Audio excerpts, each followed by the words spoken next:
윤석열이 장해찬을 1호 참모로 픽업한 거예요. 그러다가 6월 29일에 이제 정치 선언하면서 대선 출마한다고 뭐 그렇게 이야기를 했던 거죠. 그랬는데 어떻게 됐습니까? 장해찬이 모셨던 그 윤석열이 어떻게 됐습니까? 대통령 당선 딱 됐잖아요. 그때부터 이제 장해찬은 아주 그냥 막 어마어마하게 그냥 잘 나가기 시작했습니다. 그래서 기억이 나네요. 그때 장해찬 그때 뭐 굉장히 그냥 아주 그냥 막 날라다녔던 것 같아요. 제 기억에도. 요즘도 그런지 모르겠는데 그때는 이제 장해찬이 딱 오면요.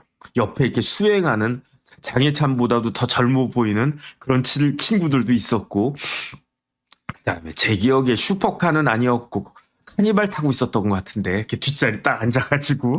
어쨌든 왜 그랬느냐. 윤석열 대통령이 2022년 3월에 당선되고 5월에 취임하고 그리고 난 다음에 7월에 청년재단 이사장으로 장해찬을 임명했어요. 2022년도면은 장해찬이 88년생이니까 몇 살입니까? 34살 때였다고요. 34살이니까 청년재단의 이사장을 시킨 거예요. 뭐 청년이니까 시켰다 그러면 할 말은 없는데 그 이전에 청년재단 이사장 했던 분들에 비하면은 굉장히 파격적이었던 거죠. 그런데 그럼에도 불구하고 그렇게 파격적으로 생각되지 않았던 게 윤석열 대통령의 1호 참모 최측근, 어쨌든 그런 타이틀이 있으니까. 그러면서 그때부터 뭐라고 이야기했냐면, 근데 2022년도에 어떤 일이 있었습니까? 윤석열 대통령이 이준석 대표를 쫓아냈잖아요. 쫓아냈는데 뭐 저도 뭐 그때 뭐 그런저런 이야기했던 기억이 나는데, 그때 장해찬이 뭐라고 이야기했느냐. 장해찬은 이준석을 라이벌로 생각했던 것 같아요. 어떤 라이벌? 80년대생 라이벌. 그래가지고 이준석 전 대표를, 그때는 이제 이미 쫓겨났을 때니까 2022년도에 쫓겨난 이준석에 대해서 뭐라고 이야기했느냐. 이준석 전 대표 편에 서 있는 청년들은 사회생활 경험 없이 정치권을 어슬렁거리는 청년들을 비하하는 말인 여의도 두시 청년 그 자체다. 이런 이야기를 했어요. 그러니까 이준석을 쫓아다니는 애들이 있단 말이에요. 젊은이들, 뭐 80년대 이후에 태어난 사람들.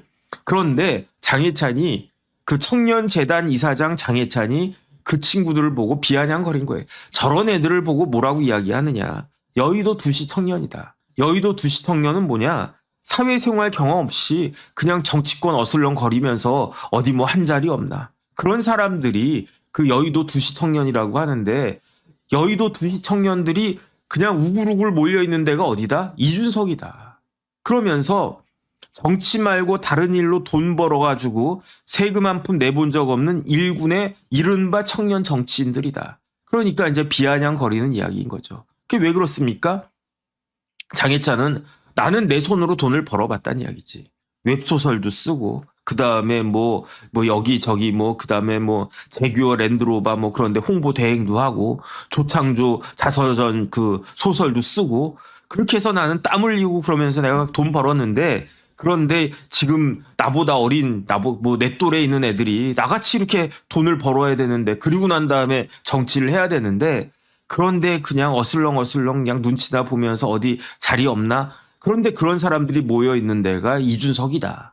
그런 이야기를 2022년도에 그 SNS에다가 올렸는데, 그건 왜 그렇겠습니까? 장해찬은 자기가 80년대생의 선두주자라고 생각을 했었던 것 같고, 그런데 80년대 정치인의 선두권은 누구였느냐? 이준석 대표니까.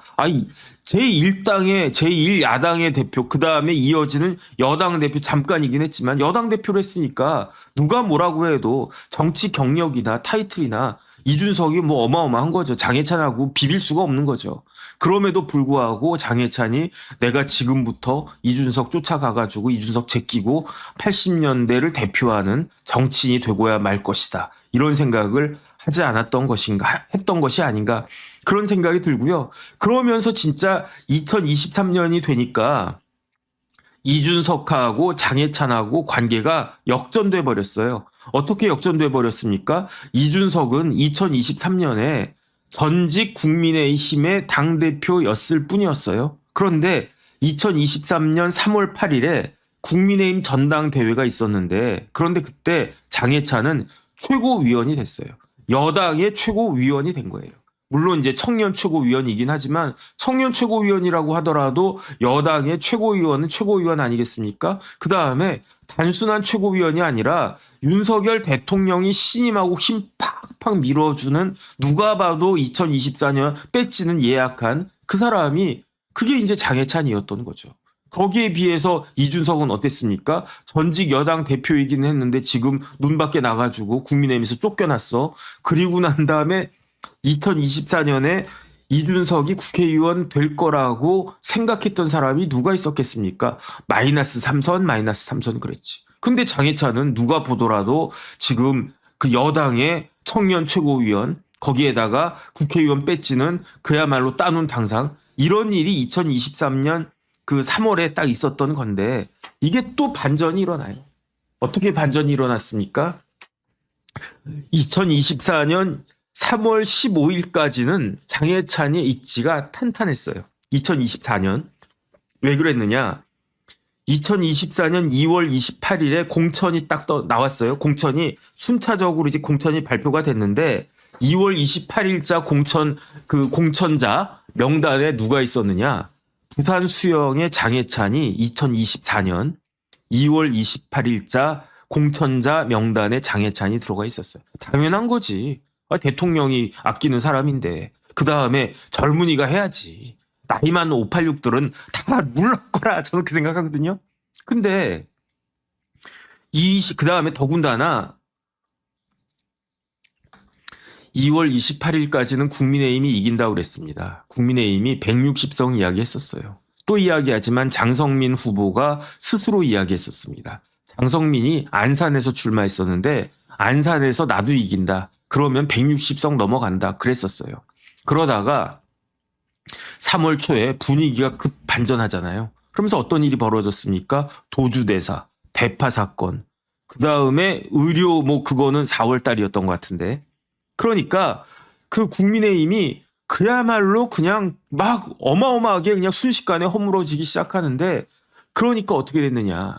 그러니까 그때 이제 또 이제 민주당 쪽에서 막말 이야기 딱 나오고 하니까 국민의힘에서도 안 되겠다. 그러면서 민주당에서 뭐라고 이야기했냐면 우리만 막말했냐? 니네도 막말 있잖아. 누구? 장해찬.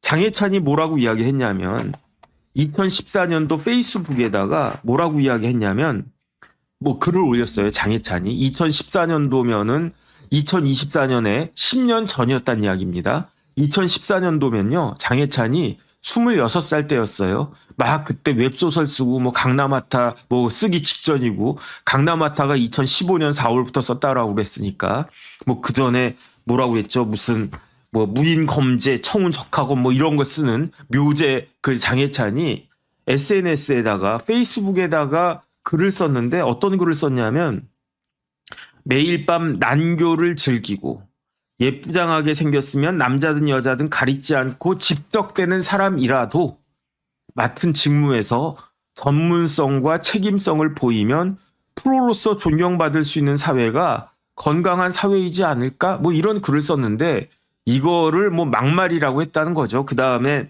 그 강남 화타에서 어떤 연예인을 갖다가 딱 보면 어떤 연예인 딱 떠오르는데 그 연예인 관련해서 좀 부적절한 이야기를 소설로 이렇게 막 썼다.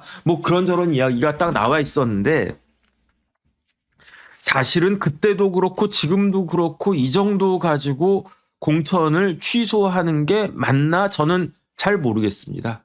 제가 그때 비대위원장이었으면 이 정도 말 가지고 이거를 막말이라고 해가지고 공천 취소하지는 않았을 것 같아요. 그러니까 전 어떤 생각이 드냐면 장해찬 관련해서 이렇게 막말 외에 다른 뭔가 고려한 게 있지 않았을까? 그냥 추측만 하는데 저는 그런 비하인드 스토리는 전혀 모르는데 그런데 그렇게까지 이게 그래가지고 장해찬 하면 난교 예찬 이런 이야기 나왔었는데 제 생각에는 이 정도 말 가지고 이게 그렇게 나쁜 말인가? 어쨌든 사생활이 엉망이라고 하더라도 맡은 직무에서 전문성과 책임성 보이면 프로로서 인정받을 수 있는 거지 아니 제가 아는 사람 중에도 사생활이 엉망인데 돈 엄청나게 벌고요.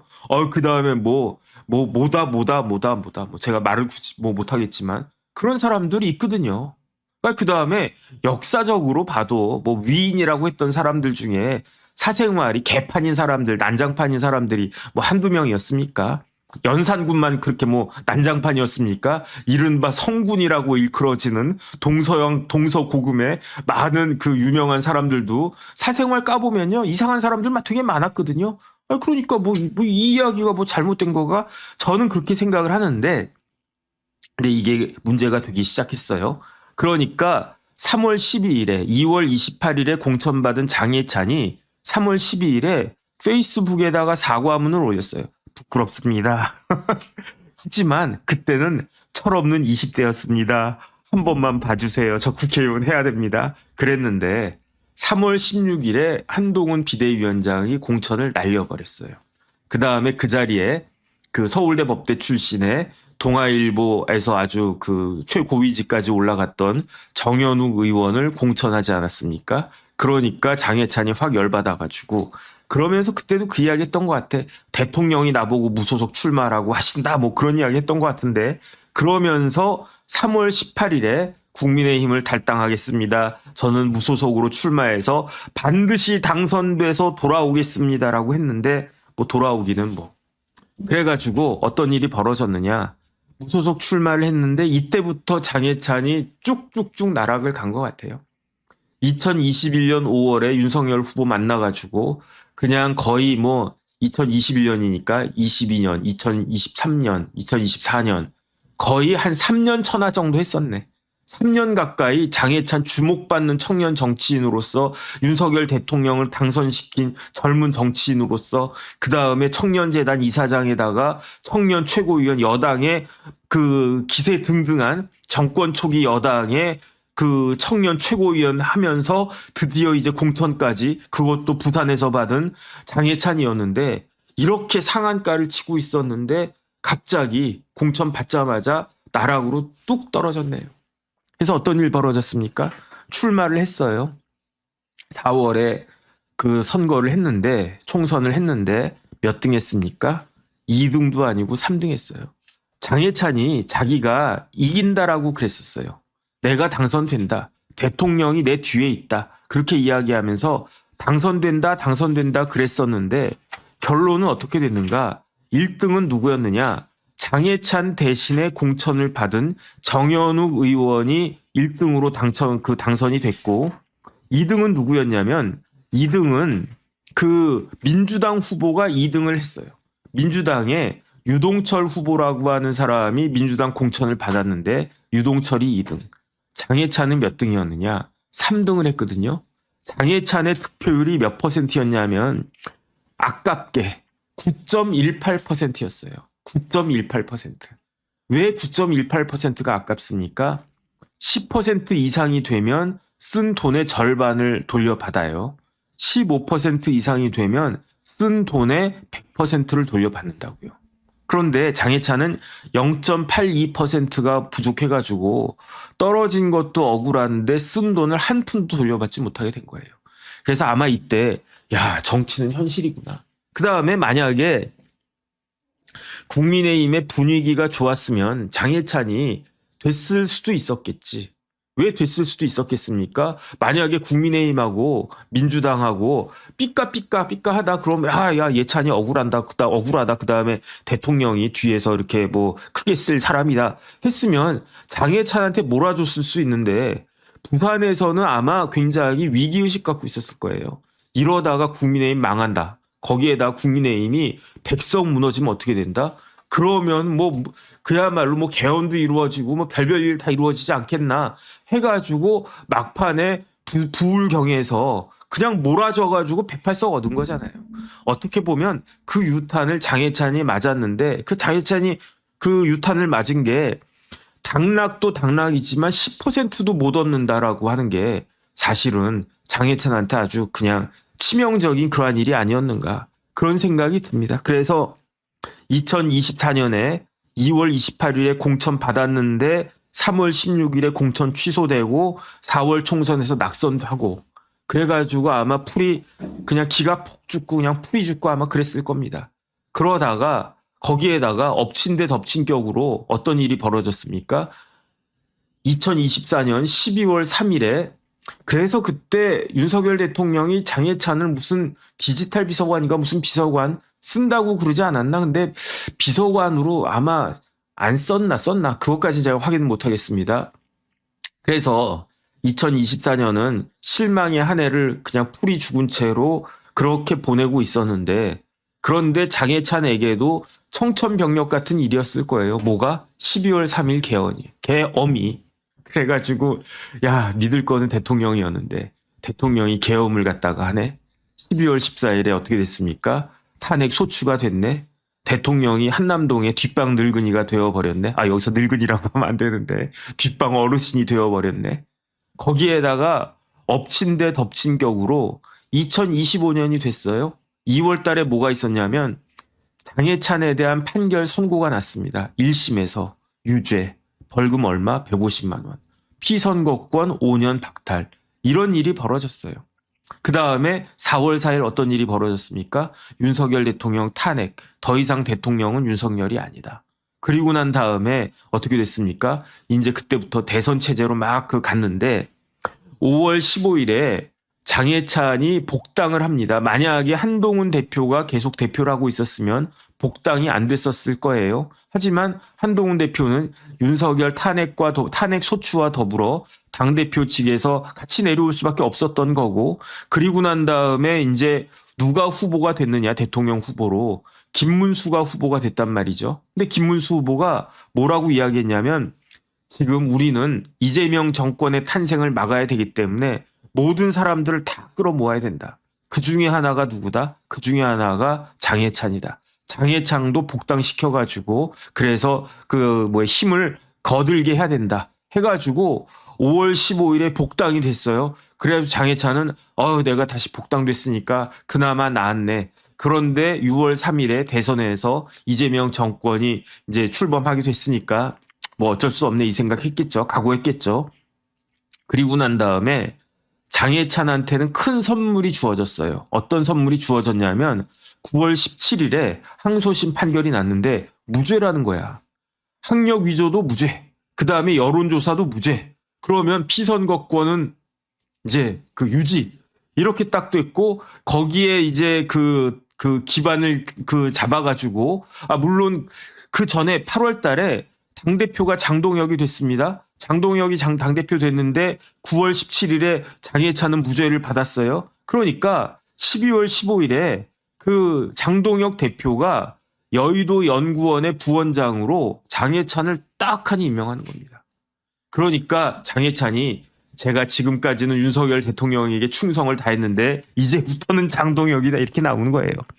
장동혁 지도부와 당원들의 뜻을 지키는 일에 물불을 가리지 않겠다. 수화를 불사하겠다. 물수 불화를 사양하지 않겠다. 이렇게 취임 일성이 여의도 연구원 부원장으로서의 취임 일성이 장동혁을 지키는데 물불을 가리지 않겠습니다.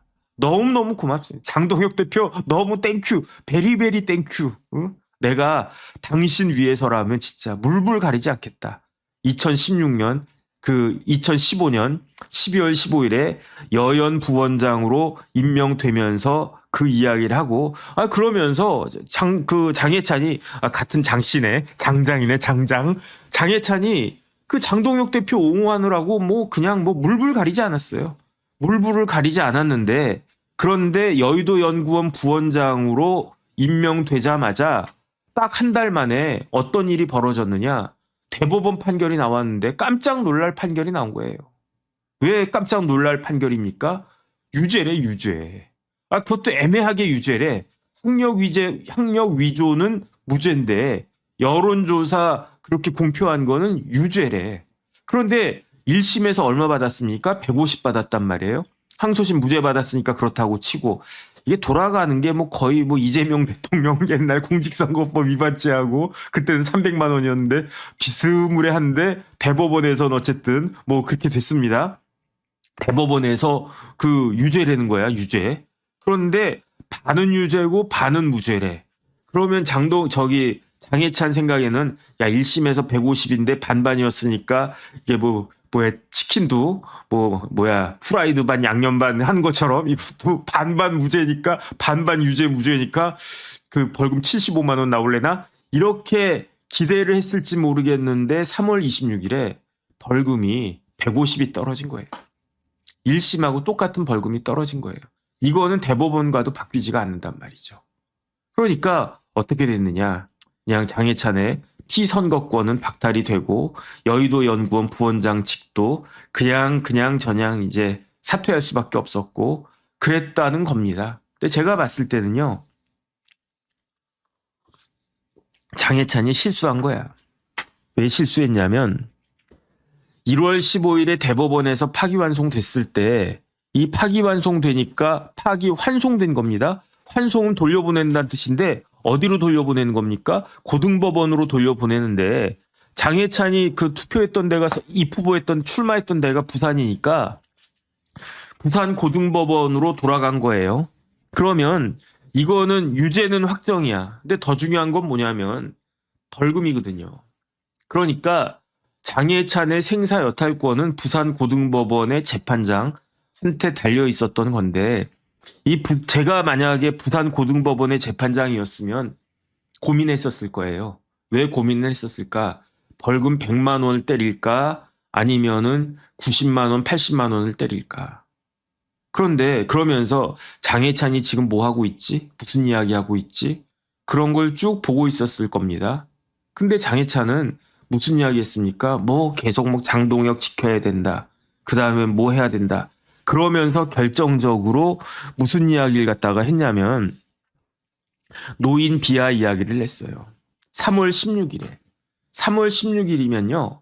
3월 26일에 부산고등법원 파기환송심 판결이 나오기 열흘 전이었어요. 여의도 너머라고 하는 유튜브 채널에 나가서 그 여의도 너머가 유튜브의 그 타이틀인가 봐요. 거기에 무슨 프로가 있는데 거기에 닭간다라고 한 프로가 있대요. 3월 16일에 거기에 나가가지고 80년대생 정치인들에게 니네가 희생하고 동훈이 좀 살려줘 이렇게 말하는 늙은이들이 있는데 그 늙은이들이 제정신이냐. 왜 이런 이야기가 나왔냐면 지금 보수 쪽에서는요. 조급하지 않습니까? 저도 그래요. 그런데 이걸 어떻게든 보수를 살려내려면 3명이 연대를 해야 된다. 그 3명이 연대를 해야 되는데 그 3명에 누가 들어있습니까? 다 숫자입니다. 5. 두 번째 숫자 2. 세 번째 숫자 1. 521. 521번. 버스 이름 같은데. 521 연대를 해야 된다. 그 521은 누굽니까? 오세훈, 이준석, 한동훈. 이 세 사람이 서로 싫더라도 서로 각각의 캐릭터가 있더라도 정치는 대의를 위해서 하는 거 아니겠습니까? 정치를 돈 벌려고 합니까? 물론 그런 사람도 있어요. 그런 사람은 나쁜 사람이고. 돈 벌려면 오세훈, 한동훈은 변호사 하세요. 왜 변호사하면 돈 훨씬 더 잘 벌지. 이준석은 사업해. 돈 벌려면. 정치할 거면은 대의 명분을 위해서 정치를 하는 거지 무슨 돈을 벌기 위해서 정치를 하겠습니까? 그러니까 조갑재 선생이나 양상훈 주필, 조선일보 주필인데 조선일보 기자들한테 제가 물어보니까 조선일보에서 글을 제일 잘 쓰는 기자가 그 칼럼 제일 잘 쓴 사람이 2명 있대요. 한 명은 양상훈이래. 또 한 명은 누구지 얘기 안 해. 다음번에 그분 하게 될 때면 그분 이야기 하겠습니다. 근데 조선일보 기자들이 인정하는 그 글을 잘 쓰는 그러니까 주필까지 됐지. 근데 조갑재 선생이나 양상훈 주필이나 생각해 보니까 이 세 사람이 연대를 해야 되겠어. 그렇지 않고는 지금 민주당 이렇게 저렇게 지금 검찰은요 이미 파산했어요. 파산. 오늘 그 신문 보니까 뭐 검찰에 지금 뭐 사건도 많고 검사들 다 떠나고 그냥 지금 거의 뭐 부도난 기업 같대요. 어쨌든 그런 이야기가 드는데 나라가 이렇게 허물어지고 있는데 그러면 아무리 오세훈이 한동훈 이준석 싫어. 한동훈도 이준석 오세훈 싫어. 이준석도 한동훈이 나 쫓아낸 거 아니야? 뭐 이런 생각하면서 싫어. 그래도 정치는 명분 아니겠습니까? 대의 명분 아니겠습니까? 그러니까 오이한 연대를 해야 되는데 그런데 그 오이한에 한 명이 빠졌어. 누가 빠졌습니까? 장이 빠졌어. 전 처음에는요, 장은 숫자가 아니라고 생각을 했는데, 장이 10 아니겠습니까? 10? 그러면 어떻게 되겠느냐? 5, 2, 한 10이며. 그러면 5, 2, 1을 합치면 8인데, 8을 다 합쳐봤자, 5하고 2하고 1을 합쳐봤자, 장애는 안 되나? 뭐, 잘 모르겠습니다. 장해찬이 기분이 나쁜 거예요. 왜냐? 장동혁 대표를 위해서 물불 가르지 않겠다라고 했는데 어디서 조갑재 늙은이 양상은 늙은이가 딱 나와가지고 우리 장동혁 대표 빼고 오이한 연대해야 된다? 이렇게 어떻게 이야기를 하느냐? 그러면서 뭐라고 이야기하느냐? 어떻게 80년대생 정치인에게 니네가 희생하고 동훈이 좀 살려줘라고 이야기할 수 있는가? 늙은이들이 제정신인가? 이렇게 이야기하는 거예요. 그러면서 장강의 뒷물결 이런 이야기를 하면서 양심이 있냐? 어? 조갑재 양상훈 늙은이 양심 있냐? 희생은 누가 해야 되느냐? 어? 80년대생이 해야 되는 게 아니라 한동훈과 오세훈이 희생해야 되는 거 아니냐? 80년대생들에게 발사대가 되어줘야 되는 거 아니냐? 이런 이야기를 한 거예요. 그러니까 듣는 늙은이 기분 나쁘네. 저까지 치면 저도 내일이면 환갑이니까. 부적절하지 않습니까? 노인 비하 발언은 누가 했었느냐? 민주당에서 했었잖아요. 노인 비하 발언은. 뭐 누구라고 더 이상 이야기하지도 않겠습니다. 3명 있어요, 3명. 2명까지만 이야기할게요. 유시민, 정동영 이런 분들이 노인 비하 발언해가지고 완전히. 그런데 그 어르신들이 지지하는 정당이 어디입니까? 국민의힘이잖아요. 어르신들이 민주당 지지하십니까? 국민의힘 지지하잖아요. 똑같아요, 윤석열하고. 의사들이 지지하는 사람이 보수 정당입니까? 이른바 진보라고 하는 좌파 정당입니까? 그런데 윤석열이 나와가지고 의사들 뭐 어쩌고저쩌고 하는 바람에 의사표가 우두두 다 떨어졌어요. 이번에는 리틀 윤석열인가? 장해찬 나와가지고 선거가 이제 70 며칠밖에 안 남았어요. 3월 16일이었으면 80 며칠 남았을 때였어요. 그냥 어르신들 표도 그냥 두두두두 다 떨어뜨리나. 그거를 보고 제 생각에는요, 이게 판결에 영향을 미칠 수도 있었겠다는 생각이 제가 딱 드는 거예요. 왜냐하면 제가 찾아보지는 않았어요. 그 부산 고등법원의 재판장이 고등부장이 누구였을까 모르겠는데, 그래도 고등법원의 부장판사 거기가 대등재판부일지 뭐 어떨진 몰라도 최소한 50 이상일 거란 말이에요. 그런데 그 사람들이 보기에 뭐 이렇게 노인 비하 발언하고 막 그랬단 말이야. 그러면은 판사 마음이거든요, 진짜로. 장해찬한테 80을 때릴지 90을 때릴지는 아니면 150을 때릴지는 100을 때릴지는 판사 마음이었을 거예요. 근데 저는 왠지 이게 이 노인 비하 발언이나 그 밖에 장해찬이 장동혁을, 누가 봐도 장동혁 대표는 비상식적이고 그야말로 납득이 어질어질해요, 저는.